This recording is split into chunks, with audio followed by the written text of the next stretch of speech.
Thanks for joining us for another episode of A Perfectly Imperfect Marriage. Here we go. Hey everyone, welcome back to A Perfectly Imperfect Marriage. It's Ron, your host today, and as you know, a certified marriage coach, here to help you navigate the ups and downs of married life.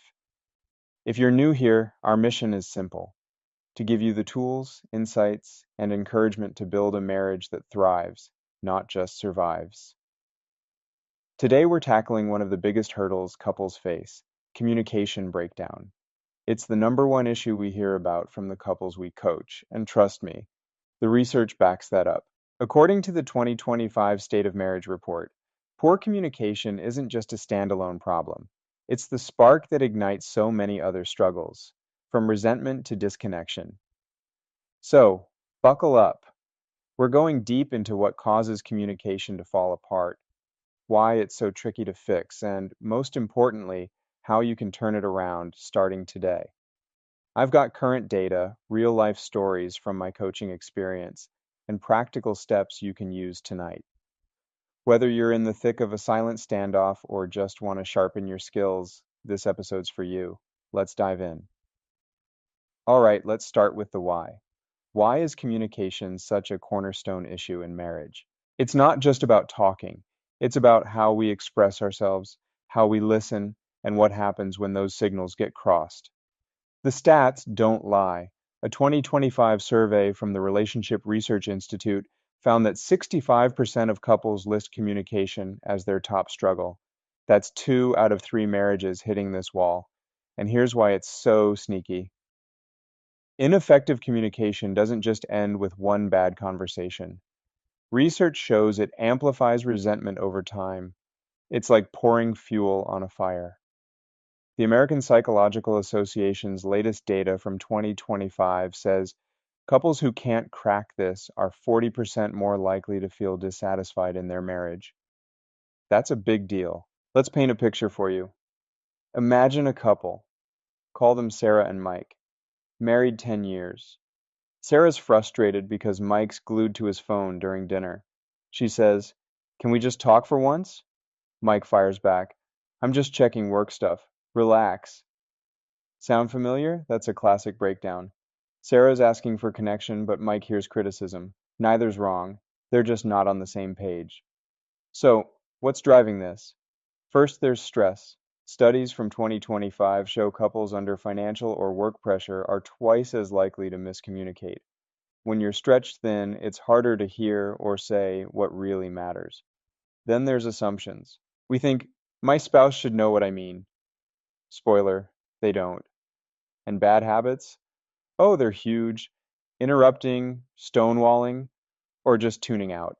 Stonewalling is a big one, when one partner shuts down completely. The Gottman Institute, which has tracked couples for decades, says it's one of the top predictors of divorce if it becomes a pattern. I've seen it in coaching. One spouse stops talking, the other keeps pushing, and suddenly it's a standoff. Communication isn't just words, it's emotional presence. Lose that, and you're in trouble. And let's not forget timing. Ever try to talk about something big when you're both exhausted? A 2025 study found that 80% of arguments escalate after 9 in the evening because we're too tired to think straight. It's like trying to solve a puzzle with half the pieces missing. Let's bring this to life with some stories from my coaching work. I've changed the names, of course, but these are real couples we've walked alongside. First, there's Lisa and Tom. Lisa would say, "I feel so alone in this," meaning she needed Tom's support with the kids or the house. But Tom would snap, "What do you want me to do about it?" He thought she was attacking him. She wasn't. She was crying out.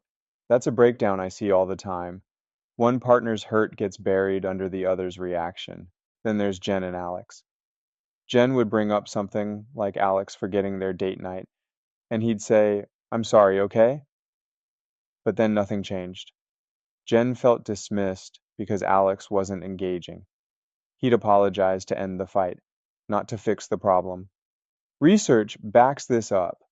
A 2025 survey showed 70% of couples don't feel truly heard by their spouse. Jen didn't just want words. She wanted Alex to get why date night mattered.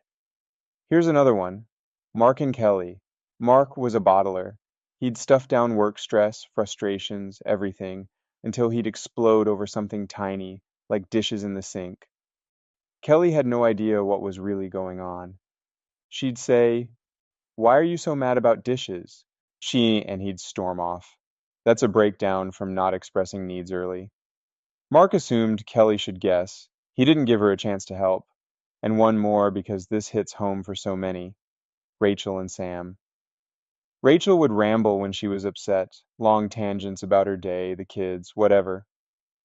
Sam would interrupt. "Can you just get to the point?" She'd shut down, he'd get mad, and round they went. Neither felt heard because they couldn't sync up. Just wanted to hop in here real quick to remind everybody to check out the website, www.aperfectlyimperfectmarriage.com. Check us out on Facebook as well at A Perfectly Imperfect Marriage, and we look forward to interacting with you there. Now, back to our regularly scheduled programming. I see this in younger couples especially. Fast-paced lives make it hard to slow down and connect. Okay, we've seen the mess. Now let's clean it up. As marriage coaches, we've got 4 key strategies to share, backed by research and real results. These are practical, doable, and they work. Let's break them down. First, slow it down. When things get heated, hit pause. Studies show taking a 10-minute break during conflict cuts escalation by 50%. Just say, "Hey, I need a sec to cool off." Then come back. For Sarah and Mike, that could have saved their dinner blow up. Walk away, breathe, reset, then talk. Timing matters too. Don't start big talks late at night when you're fried. Second, use I statements. Instead of "you never listen," try "I feel unheard when I'm talking and you're on your phone." It shifts from blame to clarity. The Gottman Institute's data says this reduces defensiveness by 30%. It's not about pointing fingers. It's about owning your feelings so your spouse can hear you. Mark could have said, "I feel overwhelmed when work piles up," and Kelly might have responded instead of reacting. Third, listen to understand, not to reply. This is gold. When Jen told Alex about date night, he could have asked, "Why is this so important to you?" instead of brushing it off. Reflective listening, repeating back what you hear, builds trust. Like, "So you're saying you feel alone when I don't step up?" Research from 2025 says couples who do this report 25% higher satisfaction. It's not about fixing, it's about connecting. Fourth, and this is a bonus I love, schedule it. Life's busy, right? A 2025 study found couples who set aside 15 minutes a day to check in, no phones, no distractions, cut communication issues by 40%. Sit down and ask, "How are you feeling about us today?" It's simple, but it's proactive. I had a couple, Sam and Tara, try this. Sam used to ramble. Tara would interrupt. Total chaos. 3 months of daily check-ins later, they said it felt like dating again. Let's try a quick exercise. Humor me here. If you're listening with your spouse, pause this and take 2 minutes. One of you says, "Here's one thing I've been feeling lately," using an I statement. The other listens, reflects it back, and asks, "What do you need from me?" That's it, 2 minutes.